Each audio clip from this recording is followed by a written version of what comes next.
Welcome to the March 10th, 2025 City Council work session. Thank you for joining us in this hybrid meeting format today. For work sessions like this one, there is no opportunity for public comment. Those wishing to access the meeting can do so by watching the live stream available on our website, the broadcast on Comcast Channel 21, or by calling into one of the phone numbers listed for this meeting on the Public Webcasts and Meeting Materials page of the City of Eugene website. In case of medical emergency, an automated external defibrillator, an AED, is located on the counter behind staff, located on the left or the west side of this room. And in case of an emergency evacuation being needed, emergency exits are through the double doors located at the back of the room, and the doors to the patio can also be used. Thank you all again for joining us here in the room, and counselors and community on screen. I call the March 10th, 2025 work session of the City Council to order. And we'll now turn it over to the City Manager to introduce our first topic, a work session and possible action on MUPD applications for riverfront parcels 9A and 10A. Thank you, Mayor. Tonight, Council is being asked to consider two requests for multi-unit property tax exemptions for a pair of projects in the downtown riverfront, parcels 9A and parcel 10A. Projects come from the same applicant and development team under Atkins Dame, the city's main partner in the riverfront development. Staff will provide a summary of the two projects, including how they address program requirements and the MUPD review panel's conclusions. And we have provided a resolution pertaining to each application should council decide to take action today.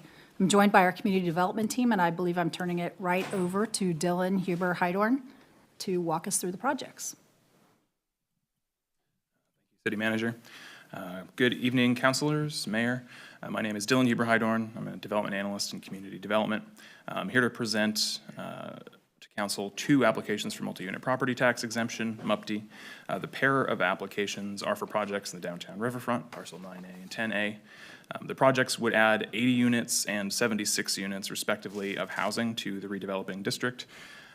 Last year, you approved creation of a pilot accelerated MUPD program, but the riverfront is not in the accelerated MUPD program boundary. So to clarify, these applications are being reviewed using the standard MUPD process. The past few years have seen a flurry of activity on the riverfront. The Heartwood development on parcel 7 was completed last summer. The Portal project on parcel 3BC is nearing the end of construction. It's expected to begin leasing and finish construction in the next few months. In 2022, at the same time Council approved MUPDs for the Heartwood and Portal projects, you also approved a MUPD for a project on parcel 9. Being the last of those projects scheduled to start construction, it faced considerable headwinds in the construction market that we're still seeing today. And the project did not move forward as proposed. One of the applications you're considering tonight is for a new project on parcel 9. A MUPD cannot be transferred from a different project like that, so this is an entirely new review process. In 2023, you approved a MUPD for a project on parcel 3A. That project does not have a firm estimated construction date. Development of the city's riverfront plaza connected to the riverfront park is proceeding nicely and is expected to wrap up this summer. And just a few weeks ago, you approved next steps for an affordable housing project on parcel 2. Two MUPD projects on the agenda would be built on parcel 9 and parcel 10 at the southern end of the downtown riverfront development. Parcel 9 is adjacent to the new plaza. It's across the street from the Heartwood. It sits on Ferry Street, Annie Mims Lane, and Wiley Griffin Way. Parcel 10 sits between parcel 9 and the steam plant with one side on Knock Knock Avenue. Each of the larger parcels is divided into lettered sections. The projects would each sit on their respective A parcel, with other developments planned on the B and C portions.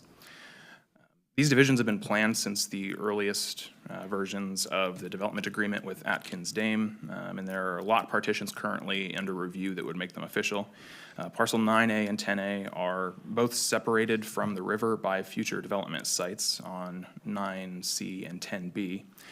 Along with 9B, the development agreement calls for those parcels to be developed with, at a minimum, a total of 23 townhouses. Those future developments are not detailed at this time, but they'll shape how these developments on 9A and 10A interface with our public spaces, and they'll be reviewed accordingly. For the time being, Atkins Dame will improve the smaller subparcels with outdoor amenities for residents and landscaping. I'll give an overview of each of the two projects. Parcel 9 is an 80-unit apartment building, 5 stories tall, no commercial space currently proposed. Parcel 10A is a similar 76-unit development with no commercial space. The two projects and the two sites have a lot in common, and the developer intends to develop them sort of in tandem or nearly simultaneously, with completion planned for 2029. As a reminder, the MUPD process begins with a required meeting between the applicant and the neighborhood that will host their projects. The applicant is also required to meet with the neighborhood after the approval of a MUPD. After the application is submitted to the city, we submit notice of a 30-day public comment period, which ran this past winter with no testimony received. We send the project's financial information to a third-party financial consultant who reviews the details and provides us with an independent set of conclusions about whether or not the project needs a MUPD. And then the application is reviewed by the technical and neighborhood representatives who sit on the MUPD review panel. In December and January, the MUPD review panel voted 6-0 for each application to recommend approval of a 10-year exemption. The panel's conclusions are included in attachments H and I of your packet. The MUPD review panel also reviews how projects are doing at roughly the midpoint of their construction. They recently reviewed the portal project on parcel 3BC and found that it's complying with the MUPD program requirements. Documents from that review will be making their way to you very soon. To qualify for MUPD, a project has to meet a series of public benefit criteria. I'll briefly summarize how those criteria apply to these developments. In some cases, I'll be discussing either Parcel A or Parcel 10A, but the projects, as I mentioned, are quite similar and meet the program criteria to similar degrees. MUPD program requirements and the property zoning each have no minimum density that applies to these projects. However, if you're interested, Parcel 9A's 80 units come in at 74 units per acre, and the 76 units on Parcel 10A come in at 78 units per acre. The applicant provided a local economic impact plan with each application that estimates the dollar volume estimated to be spent on professional service and construction contracts going to firms in Lane County. With their close coordination of contractors and the construction work that they have planned, the applicant estimated 55% local spending for each project, which surpasses the 50% target for the MUPD program. They've also committed to meet requirements such as engaging with minority, women, and emerging small business firms about contracting opportunities, and they've promised compliance with wage, tax, and licensing laws.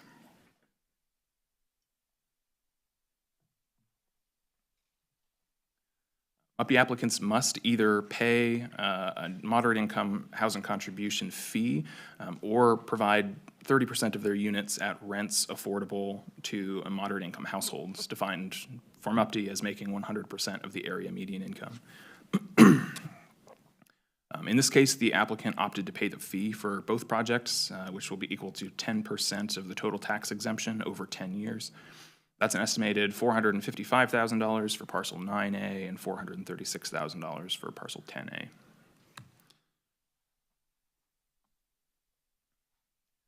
MUPD project must select a pathway to demonstrate compliance with the improved energy efficiency to meet the green building features requirements. These projects opted for the building permit services pathway. That requires them to provide an engineered energy model along with their building permits. That model must show improved energy efficiency at least 10% better than the baseline energy codes. For comparison, the energy models submitted for Parcel 7 and Parcel 3BC showed energy consumption 31% and 39% lower than the baseline energy codes, respectively. There are also requirements related to historic and existing housing sensitivity. Parcel 10A is adjacent to the steam plant, and the applications for both projects included narratives that acknowledge the importance of complementing that important structure. A review by urban design staff in the planning division concluded that no historic structures, no historic locales would be impacted by either development or negatively impacted by either development. The next set of MUPD criteria relate to project design and compatibility. There are 4 major categories of sub-criteria under this, including the scale, form, and quality of the building, the mixture of project elements, and the relationship to the street and surrounding uses, and parking and circulation. The 2 projects each employ high-quality materials with brick at the ground floor and metal panel on higher floors above public spaces, with fiber cement panel used in less visible locations. Balconies and other projections and large storefront windows are used for interest in key locations. Parcel 9A's location adjacent to 3 different streets, with one end of the building directly adjacent to the plaza that have informed the design team's decisions on exterior materials, where to deploy those. And similarly, Parcel 10A's location adjacent to the steam plant meant the designers put thought in sort of each of the building's faces. This slide shows the overall site plan for Parcel 9A. The L-shaped building most prominently sits at the corner of Ferry Street and Annie Mims Lane. The bottom floor consists largely of amenity space for residents and parking, which is screened in locations where it abuts Annie Mims to reduce the impact on the street environment. Additional parking is proposed on a surface lot, which will eventually sit between the apartment building and the future developments on parcels 9B and 9C. The project has 45 parking spaces under the building and 50 spaces under carports outside. The 80 apartments are in the upper 4 floors, with units looking out over the riverfront, downtown, and the Willamette River. This is the site plan for Parcel 10A. As with Parcel 9A, the building sits right against the surrounding streets, away from the river. Amenity spaces on the ground floor are clustered at the ends of the building near the street intersections. Like 9A, the site's parking would be on the ground floor and on a surface lot tucked in the interior of the final development on the larger parcel. This project would have 39 spaces under the building itself and an additional 40 spaces in the interior. The upper floor is also like 9A, would hold the project's 76 residential units. The proposed building designs were assessed in detail by urban design staff, including the relationships between the buildings and the Willamette River and the riverfront park. Urban design staff concluded that the projects meet the design and compatibility criteria. The quality of the architecture and the exterior materials figure into these conclusions, as do the building's relationships with the streets and the community around them.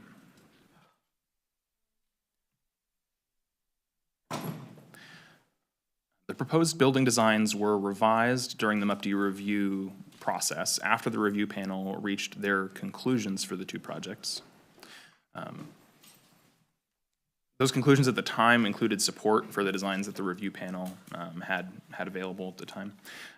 The MUPD process allows for these kinds of design changes after a MUPD has been approved, but at staff's recommendation, the applicant provided the information for council's consideration rather than waiting until later when city manager would have the authority to approve or deny changes. Although they were revised in order to reduce the construction costs in response to ongoing increases in construction costs that we've seen since they submitted the revisions in January, staff's overall impression is that the changes were neutral in terms of the final product. The design teams put thought into how the changes would impact the aesthetics of the buildings. The revised designs are what is attached to the proposed MUPD resolutions, and those revised designs are also the basis for the city manager's and PDD executive director's recommendations on the 2 projects. Overall, the revised designs retain brick facades from top to bottom in the most prominent areas, including the building elevations adjacent to the riverfront plaza and Ferry Street for Parcel 9A and either end of the building for Parcel 10A. Above the street intersections. On other elevations above public streets, brick has been swapped for metal panel for upper floors, with brick remaining on the ground floor. Fiber cement panel is added in a few areas on the building elevations, which would face the parking areas and the future development sites.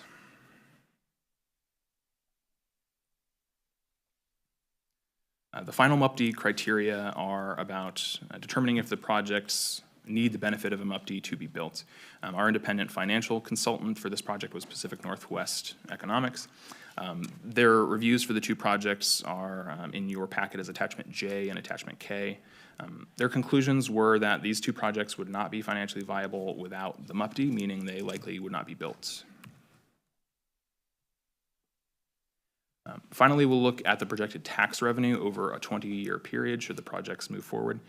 Parcel 9A is currently owned by Atkins Dame and generates about $50,000 in property tax revenue per year. Using an assumption that the project would be built as planned in about 5 years, it's estimated the land would be generating about $58,000 at that time, or $58,000 in year one of the exemption period, rather. The MUPD is estimated to exempt roughly $4.5 million over the course of the property tax exemption's 10 years. And in year 11, when the exemption ends, it's estimated the $48 million project will generate over $600,000 per year in property tax. And by year 20, the property taxes rise to about $797,000 per year. Parcel 10A shows similar numbers. Currently, it generates about $47,000 in property taxes on the land. By year one of the tax exemption, it's estimated to generate about $55,000 in property taxes. The MUPD is estimated to exempt the property value for approximately $4.4 million over a 10-year exemption. In year 11, when the exemption ends, it's estimated that the $46 million project would generate about $585,000 in property tax per year. And by year 20, that rises to about $764,000 per year. When the MUPD rules were established in 2015, Council created a unit volume cap, 1,500 units. Once MUPD has facilitated the construction of 1,500 units, a review of the program by City Council will be triggered. The MUPD unit volume cap currently sits at 772 units approved, or 51% of the cap. That does not include projects that you approved that we don't expect to see construction, including the previous version of Parcel 9 and the Olive Lofts project. If these two applications are approved tonight, we'd reach 928 units approved, or 62% of the volume cap. You have several options for each of the two applications. For each application, you could approve the MUPD by adopting the corresponding resolution. You could approve the MUPD and make amendments to the resolution. And you could deny the MUPD and request a resolution be prepared to that effect. With that, thank you, and staff are available for questions.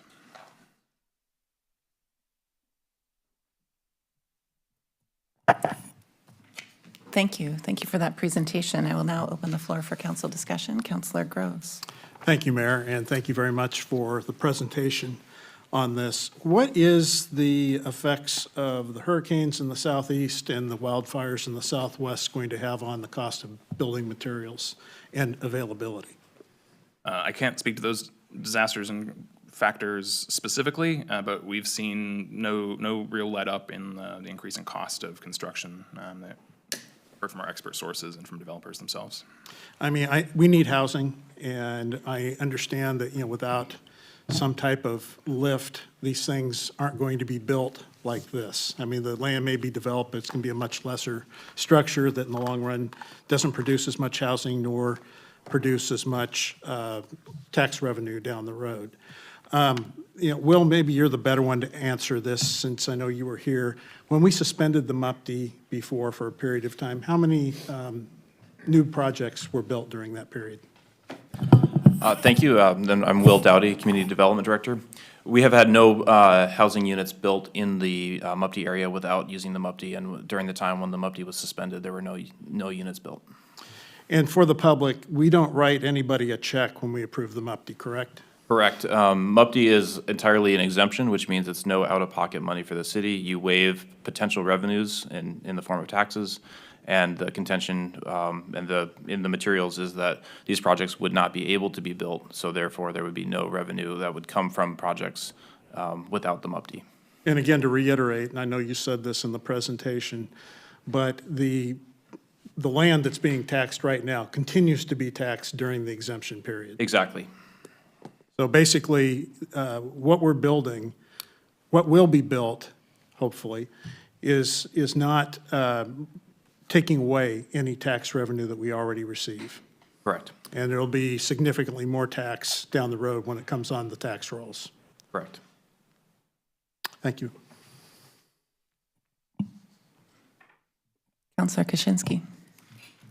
Thank you, and thank you very much for the presentation.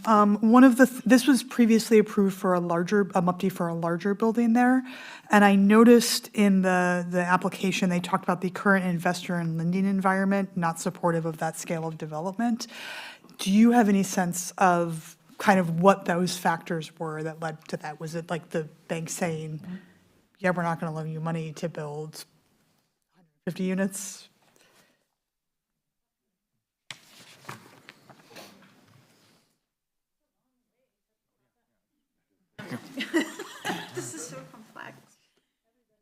The getting here is much more complex than the answer, I hope.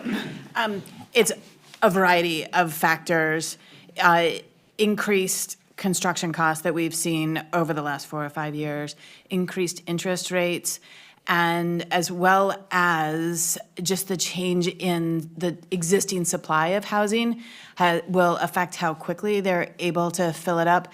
They're trying to optimize the financial feasibility of the development. That's if they cannot generate enough revenue to cover their mortgage payments, the bank will not ever give them a loan. And so the bank is a huge factor in part of that. Thank you. So it really is just the bank saying, we want this project to pencil out in a certain way. We don't think it would if it was more units. That's correct. Hi, thank you.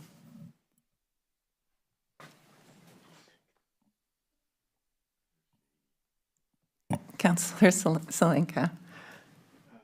I love the fact that we're seeing a good deal more housing in the downtown, and with these two projects, an extra 156,000 would be good.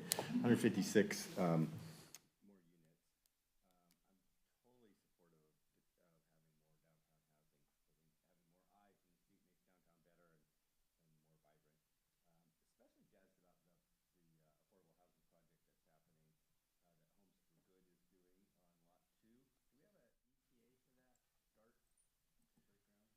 We do not have an ETA for that. The big question on that one will be the ability of state funding to come to that project. So that application to the state is in process right now, and then as soon as we get a better sense of the timeline, we'll give you an update. Does the legislature have to act on that? The legislature will act on the funding that goes into OHCS with the Oregon Housing Department, and so the legislature has a role, and so that is a part of that. Yeah. Did. And I totally support MUPTEs for affordable housing projects. On this particular project, the space heating and the appliances are electric, but the water heating, which is centralized, is gas. Is that right? Yes, I think when I asked them about this a few months ago, there were still a few elements of their in-building utilities and the kitchens and those details that they might go either way on. So as far as what they were at least last time I asked them about it, they were still deciding on things like gas in the kitchens, but it is not an all-electric building. Right, okay. Hard to tell from the pictures, but setbacks, is there a setback around the buildings with landscaping? Has that been incorporated into the design guidelines? I know, Looks I like can there speak is. to that. There's setbacks at the, in the areas where there's parking adjacent to the parking at the frontage. And then there's, I don't believe that there's any setback where there's kind of front door space, very similar to what you can see at Hartwood if you go out there. So the lobby, and the kind of the entrances are all built up right to the property line. Yeah, I think it would be a lot nicer if they had trees and landscaping in front of them. I like the public benefits. The 10% more energy efficiency is great. Hartwood is at 30, 39, but those were platinum buildings. This one's supposed to be gold, so 10% is more likely. I like that the Affordable Housing Trust Fund will get another $900,000, and 55% of the construction costs will be spent locally, which means local jobs, which is what we're trying to do. The thing I struggle with is the need for the subsidy to make these projects viable. Has there ever been a MUPD that's been denied or built without a subsidy? Or denied or shown that the building could be built without a subsidy? We have not had any of those that have come through to you to date. I know the panel takes it really seriously as they evaluate the number of years that they put in a recommendation for the MUPD, and that's a key conversation point in multiple projects that we bring forward. I would say that there's a significant amount of vetting that is done for each of these projects between the staff, the panel, and then the financial consultant, so that by the time a project has come to you, they've met a high bar to demonstrate that they need the MUPD that they end up receiving. Yeah, that's interesting because in the past, right across the street and from the university area, when student housing was in, there was one building that was built almost identical that didn't have a MUPD that was built. Even on Franklin, there's another building that was built just down the street that didn't have a MUPD, and one did, and it was built. So I still kind of remain kind of unconvinced that these can be built without the subsidy. It might not be exactly the same. And as to the period in between while we were waiting, there was supposed to be like a 1-year delay, but ended up being like 3. So people just put their projects on hold while we were changing it. There was no sense in them moving forward without certainty about the MUPD. So the subsidy here is $4.4 million and $4.5 million over that 10-year period for a total of about $9 million. And I still struggle with that need in my decision to approve or disapprove of MUPD. Thanks. Councillor Clark. Thank you, Mayor. Ronald Reagan was in his 3rd year as president when I came to Eugene in 1983 to attend the University of Oregon. That was 42 years ago. That was a long, long, long time ago.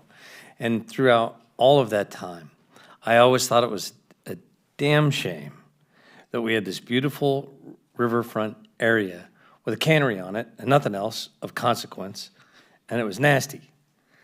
So Will, and I want to, and Denny, everybody, I want to say thank you very much for bringing our riverfront alive with all the work that you've done, with the developer, with everybody, to bring people back down to our river and to make use of this space and to let people live in our downtown and on our river.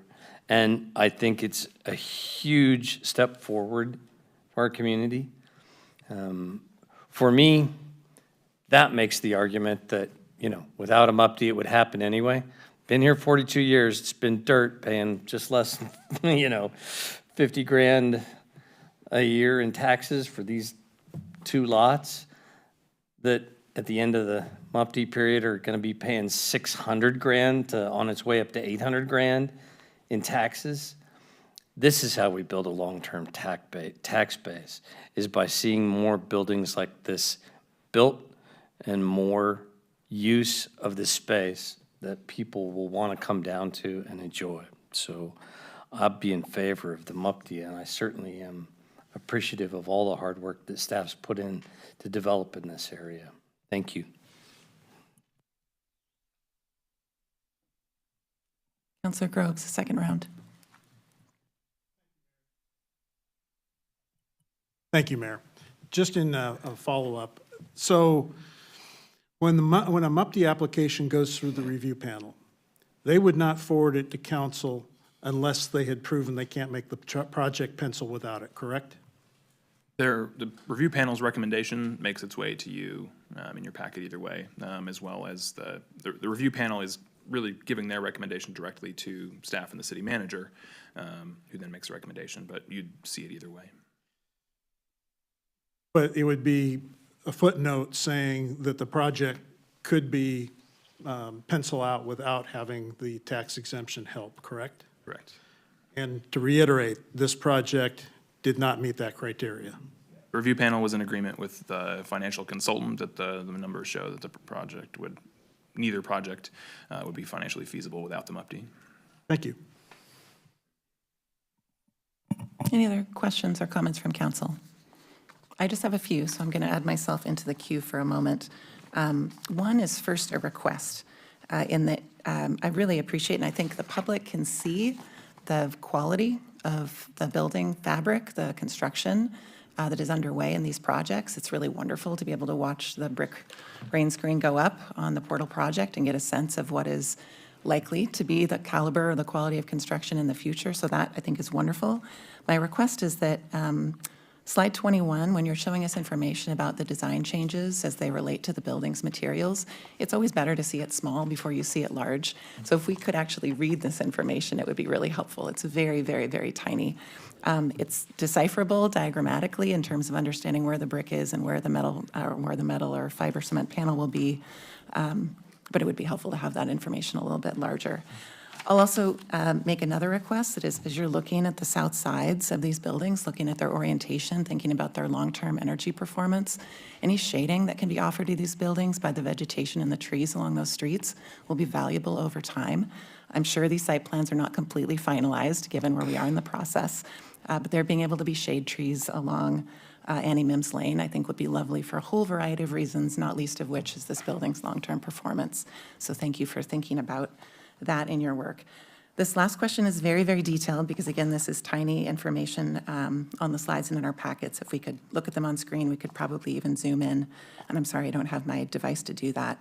Is the ground floor height of this building, or both of these buildings, essentially the same datum or the same height as the other buildings being built adjacent? Yes, it is.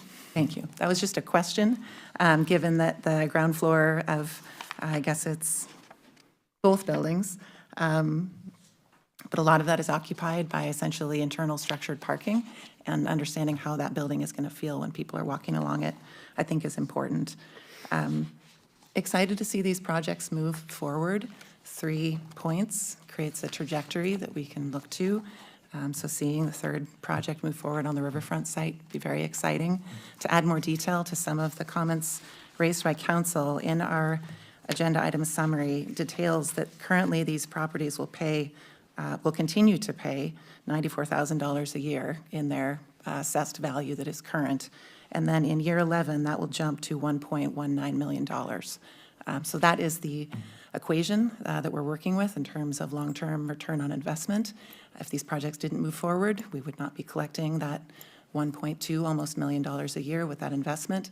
It's one of the few tools we have, but it's been an effective one in revitalizing this long not occupied site in terms of residential uses. So thank you all to staff and to the team for their work, and please share those comments. With that, I will turn to the council president to put a motion forward. Thank you, Mayor.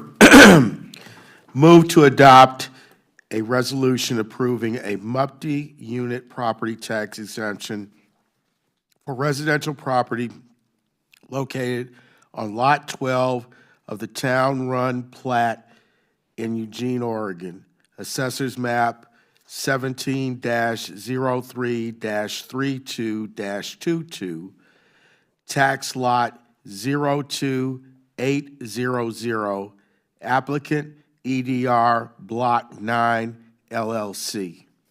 And move to adopt a resolution approving a MUPD unit property tax exemption for residential property located on Lot 13 of the town-run plat in Eugene, Oregon, Assessors Map 17-03-32-22, tax lot 02900, applicant EDR, Block 10, LLC.